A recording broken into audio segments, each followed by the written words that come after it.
شهيد راية حق علت بالطف يا غالي من دمائك أريد يوم الآخرة تنظر إلي خادم مصابك شهيد راية حق علت بالطف يا غالي من دمائك. موكب الطريقة العليا القادرية الكسنزانية في السلطانية المقدسة في محافظة السليمانية يستقبل الزائرين على مدار الساعة القادمين من خلال محافظة السليمانية، ونقدم لهم في هذا المكان كافة الخدمات المطلوبة من الاستقبال، من الاحترام، من الماء البارد، من المشروبات ومن الاستراحات، الأماكن المبردة المهيئة، فضلا عن الطعام بوجباته الثلاثة، زائدا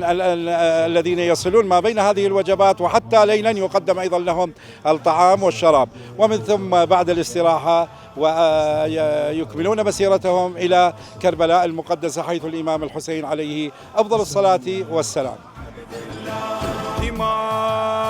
سالت على الأرض تهتف يا حي الله الشهادة، ولا يوم الطف ولا واحد وصل حد اجتهاده،